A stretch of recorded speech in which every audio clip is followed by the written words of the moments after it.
Eh ben, quelle journée mouvementée, les amis. Il y a eu beaucoup de choses qui se sont passées aujourd'hui. Alors, j'ai passé ma journée à la plage et j'ai dû pas mal de fois regarder mon téléphone. J'ai perdu beaucoup de temps, malheureusement, à regarder mon téléphone plutôt que me baigner. J'ai pris quand même du bon temps. Et vous, est-ce que vous avez pris du bon temps? Est-ce que vous prenez du bon temps avec Seb, les amis? Tout d'abord, je vais vous faire une petite surprise. Regardez le maillot, il va changer dans 2 secondes. 5, 4, 3, 2, 1. Et voilà le nouveau maillot de cette année. Je l'ai reçu. Je suis... Franchement, dès que je l'ai mis, j'avais une petite sensation de bien-être. Voilà, donc je le trouve magnifique ce maillot. Voilà, donc regardez ce motif magnifique. Et d'ailleurs, j'ai mis un short. Voilà, qui va tout à fait avec. Short motif kaki, un petit peu militaire. Ça va tout à fait avec. Bon, la couleur peut-être, ça aurait été mieux noir ou gris. Ou bleu, pourquoi pas. Mais en tout cas, ce maillot est très très joli, très très sympa. Il porte bien. Il y a l'inscription derrière IC aussi, là vous voyez là dans la nuque. Voilà les amis, donc superbe maillot et je suis très content de l'avoir. Allez, on va sur les infos mercato. Il y a du lourd aujourd'hui. L'OM veut investir en masse. Hier, je vous ai parlé d'une belle offre pour Greenwood. L'offre a augmenté. D'un côté, elle a augmenté, mais de l'autre côté, il y a de la contradictoire. On va en parler, les amis. Tout d'abord, comme d'habitude, la petite alerte, faites-vous plaisir, hein. Pour ceux qui ne sont pas abonnés, je vois qu'il y en a 65% qui ne sont pas abonnés. Eh ben, regarde, c'est gratuit. Tu vas juste en dessous de ma trombine. Un petit clic sur l'abonné et après un petit like, un petit commentaire, tout va bien. Un partage, la cloche aussi, très important. Comme ça, tu ne louperas rien des vidéos. Allez, on enchaîne avec quoi, les amis? Sur l'introduction, on y va.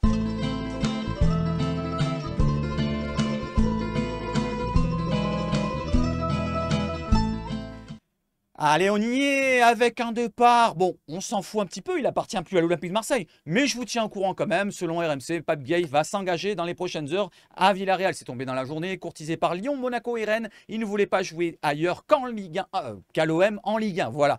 Bon vent et next. Allez, on passe aux vraies informations concernant l'Olympique de Marseille et directement sur le mercato.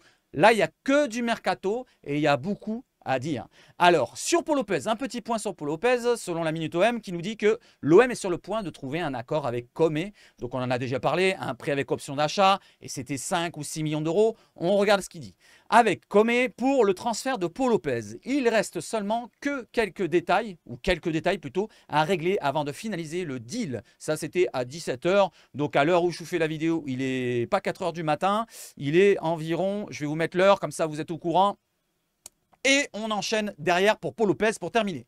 Voilà pour Paul Lopez, accord entre l'OM et Com pour le prix avec obligation d'achat. On vient d'en parler. Le montant de l'obligation d'achat est de 5 millions d'euros. Voilà, c'est la même somme qu'on évoque depuis quelques jours. Voilà, c'est pas assez pour ma part. Je sais pas ce que vous en pensez, mais je trouve que en dessous des 10, vu qu'on l'a acheté 12, je trouve ça un petit peu...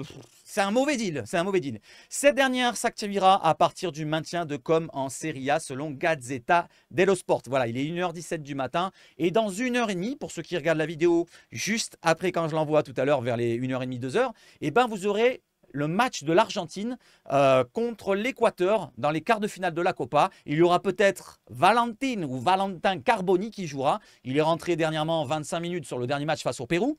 Il a joué donc 25 minutes, c'est pas énorme, mais peut-être en cours de match, il sera là. Là, il n'est pas normalement titulaire, mais on le verra peut-être en cours de match, les amis. Ah, 2h50. Hein. Allez, j'enchaîne avec les informations. Un Argentin, justement. Balerdi, ça c'est une mauvaise information, mauvaise rumeur qu'on apprend. Bologne. Alors Bologne, ils ont un joueur qu'ils veulent vendre, ou plutôt qu'ils vont vendre, c'est Calafiori, pardon, le défenseur italien. Et derrière, ils vont récupérer pourquoi pas 50 millions. Et là, on nous dit, Bologne pense à Balerdi en second choix. Donc il y a déjà un autre joueur devant, c'est Pongracic, le croate, si je ne me trompe pas, pour remplacer le probable départ de Calafiori, dont ils pourraient récupérer 50 millions d'euros. Donc ils vont récupérer quand même 50 millions d'euros. Ils vont le vendre normalement à Arsenal. Et avec cette somme-là, ils vont essayer d'avoir Pongracic. Et s'ils n'ont pas Pongracic, bah, Balerdi, pourquoi pas, on ne sait jamais. Mikotadze serait aussi visé par le club de Bologne. Donc attention, peut-être deux mauvaises nouvelles à la fois. Voilà, donc c'est selon Gazzetta. Voilà, est-ce que c'est du concret ou pas? Ils sont spécialistes quand même dans le mercato. Allez, on enchaîne derrière. Voilà, donc on y va et on parle des départs d'abord et après des arrivées. Verretou, le refus de Jordan Verretou pour aller à Al Duhail n'est pas lié à l'argent. Donc apparemment, ce n'est pas lié à l'argent. Le joueur n'est juste pas attiré par le championnat du Qatar et souhaite jouer dans un meilleur championnat selon la Minute OM. Alors, Comme je vous l'ai dit, moi, à mon avis, c'est peut-être qu'il se ressent, peut-être qu'il est au niveau encore. Voilà, l'année dernière, c'est un des meilleurs joueurs marseillais. Alors pourquoi aller s'éteindre là-bas au Qatar? Pour le moment, s'il n'a pas vraiment besoin de vraiment un gros salaire plus gros qu'à l'OM, eh ben, il devrait rester en Europe et peut-être même à l'OM. Hein. Pour l'instant, il est toujours marseillais. Hein. Et il a repris hier. D'ailleurs, il y a eu la reprise aujourd'hui.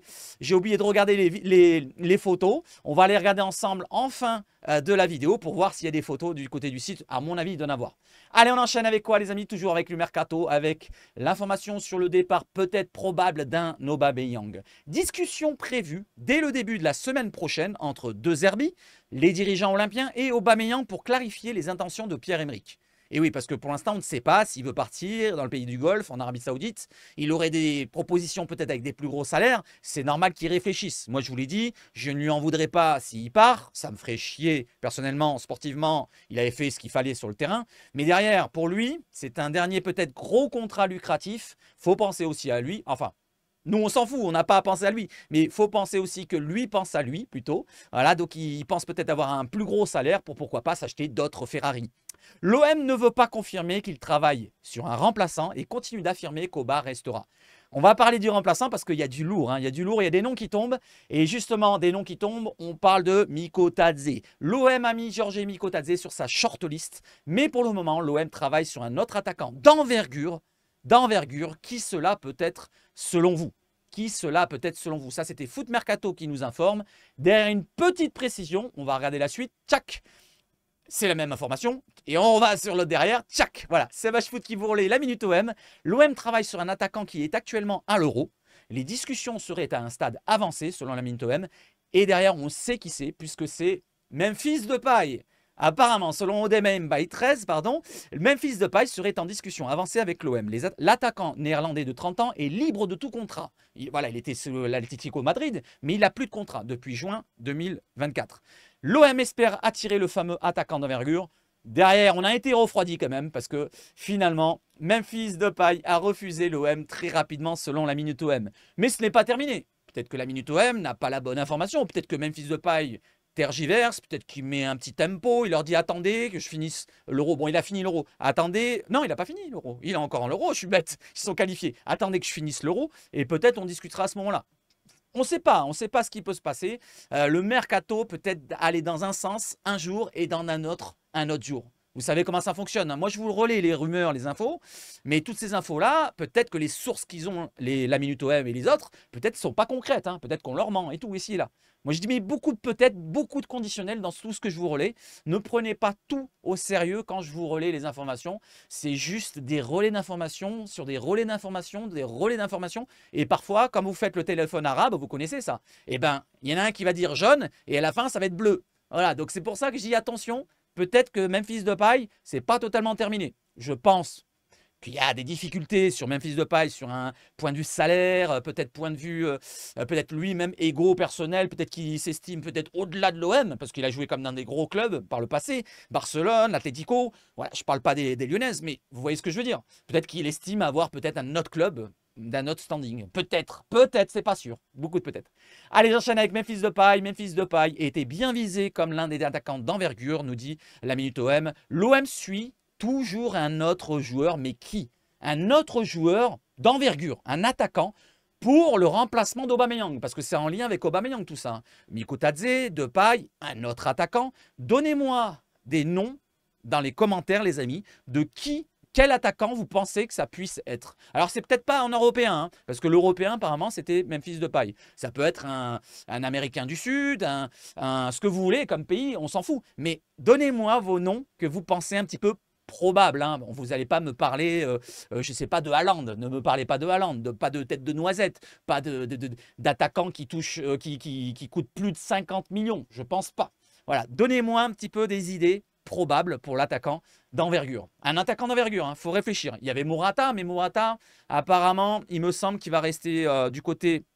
Il va aller en Italie peut-être, je crois, j'ai vu les dernières rumeurs, ou alors il va rester du côté de Madrid. En tout cas, ça ne sera pas Morata, il me semble, il y a d'autres choses pour lui. Voilà, pour ceux qui pensaient à lui. Sinon, on enchaîne derrière avec les informations concernant Greenwood.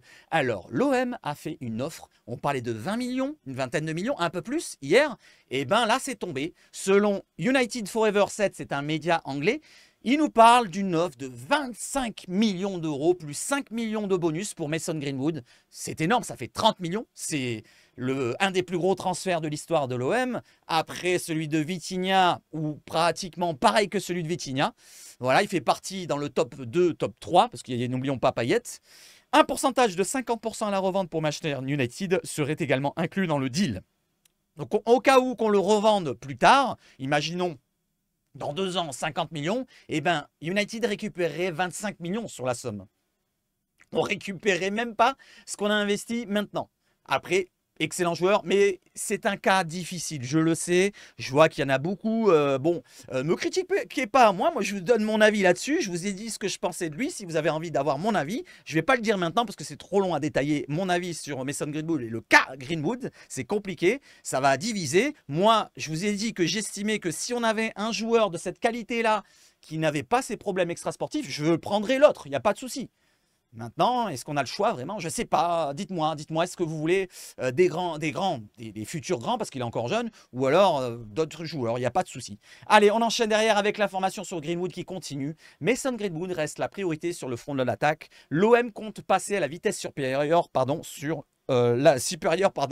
selon la Provence. Donc la Provence nous précise que l'OM va passer à la vitesse supérieure et ils sont en concurrence avec un autre club, la Lazio, n'oubliez pas. Et on va en parler justement de la Lazio juste derrière parce que l'information nous ressort d'Alfredo Pedula, vous vous souvenez du média italien, du journaliste italien qui nous avait dit que la Lazio était devant et il confirme, c'est tombé tout à l'heure à pratiquement minuit, il est 1h15, 1h20 là, et bien à minuit c'est tombé. Je vous informe que Mason Greenwood aurait dit oui à la Lazio.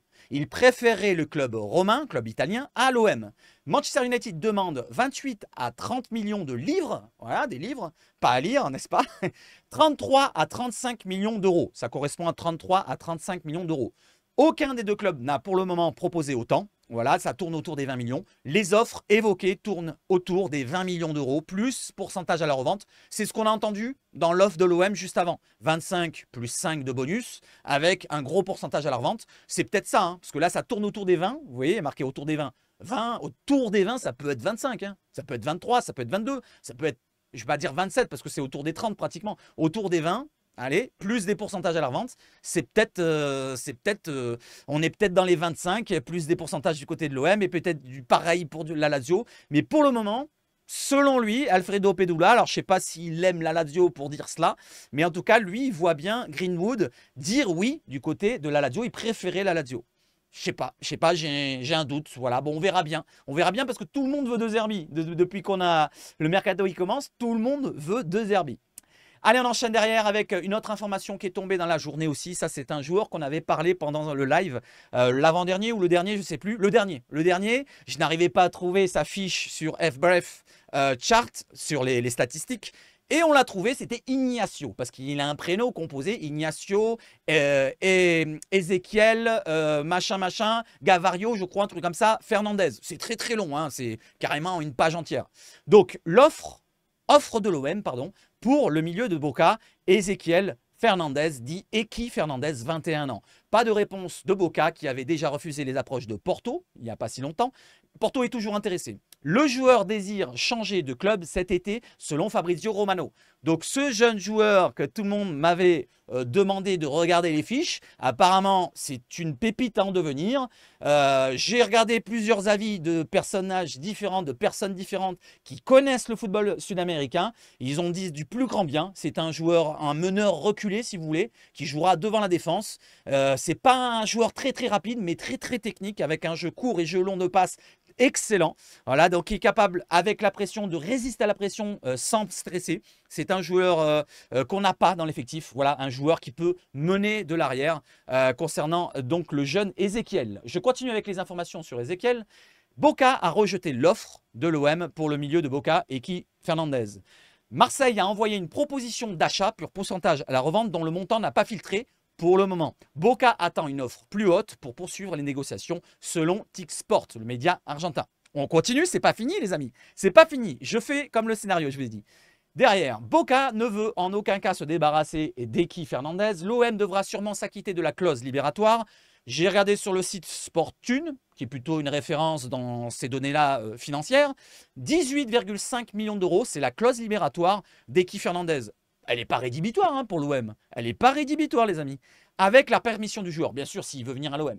L'intention du club argentin n'est pas de le vendre. Donc, eux, ils ne veulent pas le vendre. Après, si l'option, la clause libératoire est levée, eh ben, ils devront se la fermer. Hein, parce que si le joueur veut venir, eh ben, c'est le joueur qui choisira. Selon Giulio Pavoni, c'est un journaliste aussi argentino. On continue avec l'information. On parlait d'une offre de l'OM, on ne savait pas quelle offre, et bien l'offre tourne autour des 10 à 15 millions. L'offre transmise par l'OM pour Ezequiel Fernandez se situerait entre 10 et 15 millions d'euros.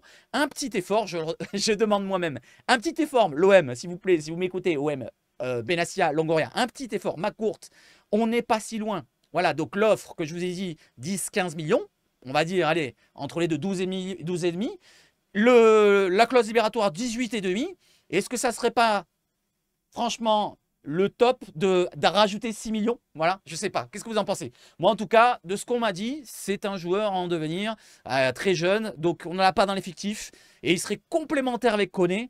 Donc pourquoi pas se miser là-dessus, les amis? Je sais pas ce que vous en pensez. Donnez-moi votre avis sur Eki Fernandez. C'est pas terminé, on va regarder sa fiche Transfermarkt. Donc Eki Fernandez, dit Ezequiel Fernandez, valeur Transfermarkt estimation 14 millions d'euros, contrat jusqu'en 2028 à Boca Junior, né en 2002, 25 juillet, donc il va avoir 22 ans dans pas longtemps. 1m79, donc c'est un gabarit moyen, on va dire, dans le football. Milieu défensif. Argentine U23, 9 sélections, 0 but. C'est pas un buteur, hein, les amis. Il part de derrière, c'est un meneur de jeu reculé devant la défense. Hein. On regarde bien justement son poste, c'est milieu défensif. Il peut dépanner en milieu central. On le voit, il est gaucher. Par contre, ça, je ne l'ai pas dit, il est ambidextre pratiquement. Hein. Gaucher, droitier. J'ai regardé pas mal de vidéos. Hein. Je me suis un petit peu fait chier à regarder. Enfin, fait chier, ça ne me dérange pas. Du football de ce niveau-là. Franchement, c'est très plaisant. Voilà, et en plus, c'est pas mal à voir, voilà, je vous le dis comme ça. Je vous conseille de regarder quelques vidéos d'Ezequiel Fernandez. Pied gauche, pied droit, jeu long, jeu court comme je vous dis. Franchement, très très fort. Jeu de passe, après, techniquement très sûr dans ses gestes.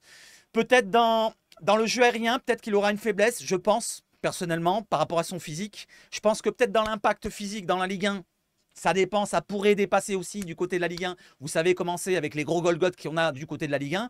Voilà les deux petits points noirs que j'ai peut-être aperçus moi en analysant vite fait de mon côté. Hein. Je ne suis pas un analyste, mais de ce que j'ai vu, je pense que ça serait ces petits points noirs. Sinon, point de vue, les papates, elles sont réglées pile poil. Hein. En plus, il est jeune, il a une progression qui peut nous amener chez nous. Il peut nous amener peut-être, pourquoi pas, du pognon aussi en plus. Parce que si on l'achète 18,5, franchement 18,5 pour un joueur de cette qualité, tu peux le revendre beaucoup plus, voire le double, triple, quadruple dans 3-4 ans. Allez, je continue, je descends pour voir sa fiche jusqu'au stade de cette saison. C'est 20 matchs, 2 buts, 1 passe D. Bon, ça, je vous l'ai dit, on ne fait pas attention. Par contre, on va regarder quelque chose. On va regarder un petit descriptif d'un joli compte qui s'appelle Garincho, je ne sais plus exactement, c'est pas grave, on s'en fout, sur Twitter. Il nous fait des bonnes descriptions de joueurs, franchement, c'est intéressant.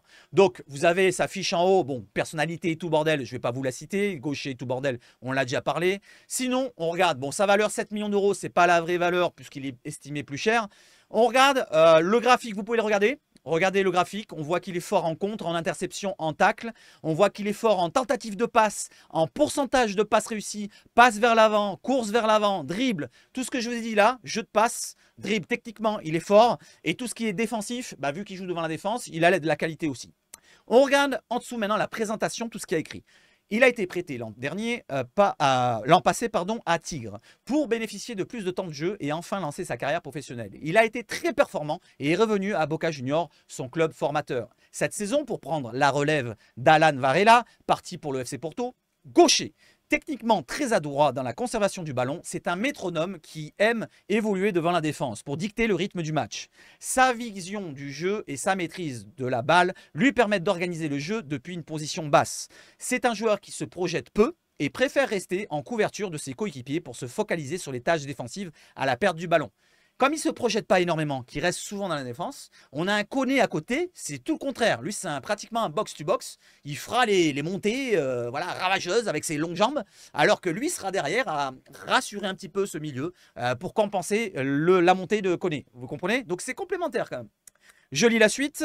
Il manque de vitesse, comme je vous l'ai dit, et n'est pas dominant dans le jeu aérien. Bon, Franchement, je n'avais pas lu le truc. J'avais lu le début en haut, mais franchement, je n'avais pas lu le truc. Hein. Franchement, jeu aérien en raison de sa taille moyenne. Ce sont ses seuls points faibles. Hormis cela, il montre déjà une grande maturité et beaucoup de personnalité dans son jeu, alors qu'il n'a que 21 ans. Vous voyez les postes en bas. Et il est comparé, il est marqué là, je vois juste au-dessus, là, au-dessus du poste. J'avais pas vu. Joueur similaire, Esteban Cambiasso. Ah oui, quand même, l'ancien joueur de l'Inter, ancien joueur du Real, si je me trompe pas, dites-moi si je me trompe. Et dites-moi tous les clubs de Cambiasso où il est passé. Mais en tout cas, excellent joueur argentin de l'époque. Donc, franchement, les amis, il faut foncer. Pour 5, 6 millions de plus, peut-être même moins, peut-être parce que l'offre est entre 10 et 15. Imaginons, elle est à 15, il reste 3,5 millions à rajouter.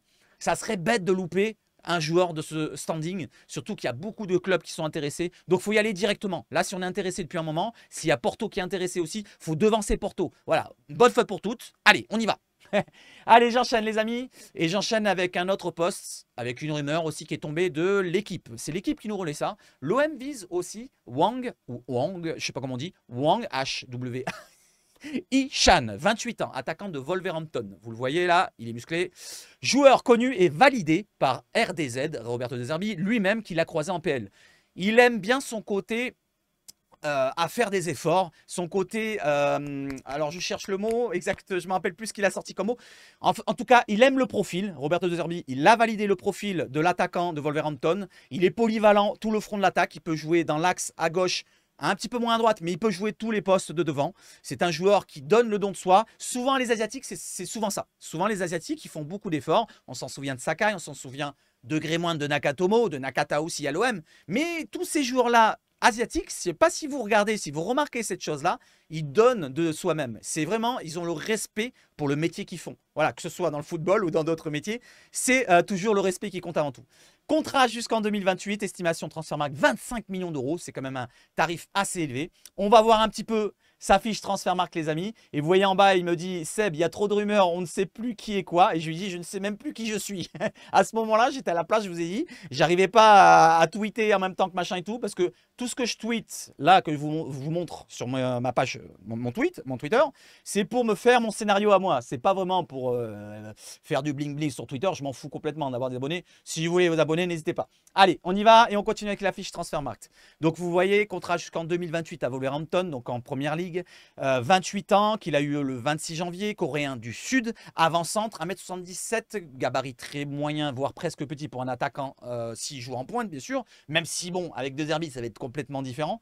Coréen du Sud, 66 sélections, 14 buts, 25 millions de valeur Transfermarkt. On regarde un petit peu sa fiche de cette saison. Il a joué 31 matchs, 13 buts, 12 buts en PL en 29 matchs. C'est quand même, faut les mettre, hein, quand même les dizaines de buts en PL. 3 passes décisives avec 7 cartons jaunes, on s'en fout. 2200 minutes de jouer. Vous voyez, il a joué 16 matchs en avant-centre, 8 matchs en ailier gauche, 4 matchs en ailier droit. Vous voyez qu'il est assez polyvalent. Il fait tout le front de l'attaque. Monsieur Wang Yi-Chan. Il arrive de l'école des RB Leipzig, Salzbourg, vous voyez. Et après, il est arrivé du côté de Wolverhampton. Il a été acheté par le club anglais. Donc, ce profil-là, les amis, est-ce qu'il vous intéresse du côté de l'OM? Est-ce que vous pensez que c'est lui, l'attaquant d'envergure? Je ne pense pas. Mais en tout cas, c'est une piste sérieuse. Parce que, bon, l'équipe l'a relayé, c'est peut-être pas pour rien. Allez, on enchaîne avec une autre piste qu'on a parlé dernièrement. On fait un point sur Valentin Carboni qui nous sort de RMC Sport. Le point sur le dossier Valentin Carboni, comme il nous dit Sepsage Foot. Valentin Carboni, Inter de Milan. Marseille cherche la meilleure formule pour pouvoir convaincre l'Inter Milan de le transférer. Le joueur veut évoluer avec Roberto De Zerbi, ce qui est un argument de point qui penche en faveur de l'OM par rapport à d'autres clubs qui se sont manifestés. C'est même un souhait de l'entraîneur italien et Marseille espère pouvoir lui donner satisfaction en le recrutant. Donc ça n'a pas vraiment bougé de ce que j'ai dit hier. Derrière une petite précision de BOM qui nous balance cette info-là. Alors, je ne sais pas si c'est une info concrète ou quoi. Gazzetta qui nous envoie une information comme quoi l'Inter réclame 30 millions d'euros pour Valentin Carboni. Après, est-ce qu'on ne peut pas s'arranger sur un prêt avec une grosse option d'achat? Je ne sais pas. Comme il dit en dessous, là, N0, là, prêt 22 millions plus bonus. Voilà, on n'est pas sur Football Manager, mais on peut essayer de s'arranger. On sait que Longoria, parfois, il peut faire des tours de magie. Hein. Allez, on enchaîne derrière avec le dernier dossier chaud. C'est celui de Youssef Attal. Il est très, très chaud ce dossier. Mais pour ma part, je pense que il est derrière d'autres pistes. Peut-être qu'il y a un truc qu'on n'attend pas qui va arriver. Ça, c'est une idée que j'ai. Voilà, on nous balance Youssef Attal parce qu'il est libre, parce que c'est facile à balancer comme ça. Mais peut-être qu'il y a une autre piste qui va arriver, peut-être plus élevée, en cas, bien sûr, de départ. Parce que c'est pas fini, hein, il y a toujours Klose et Murillo. Allez, je vous lis ça. Donc, malgré que le dossier soit bien avancé, une arrivée de Youssef Attal est loin d'être actée selon la Provence. L'Algérien fait bien partie d'une liste de joueurs que le club a sondé pour le poste de latéral droit. Voilà, donc c'est pas encore fait, pas encore acté. Voilà, concernant les histoires extrasportives, lui aussi en a une.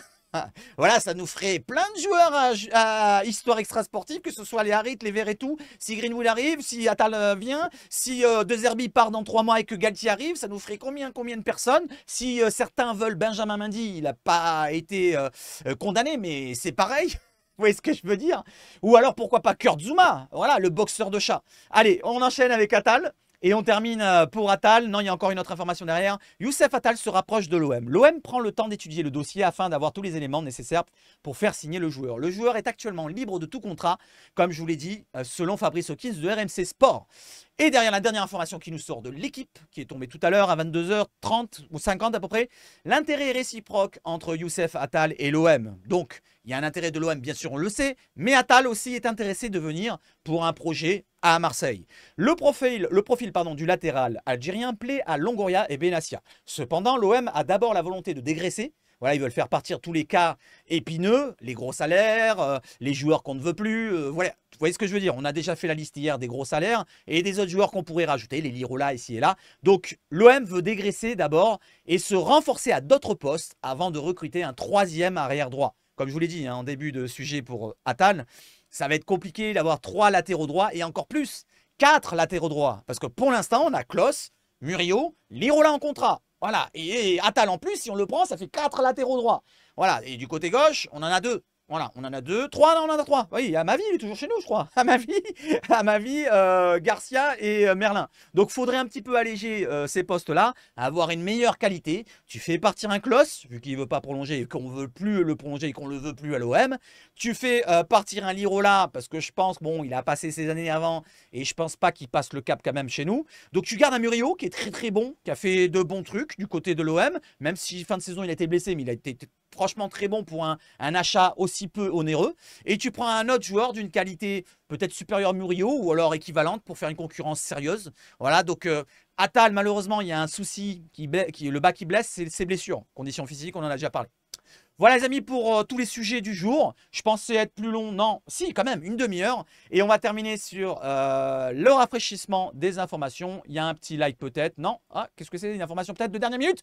C'est quoi? C'est pour le match d'Argentine contre l'Équateur tout à l'heure. On verra ça ensemble peut-être à 2h50.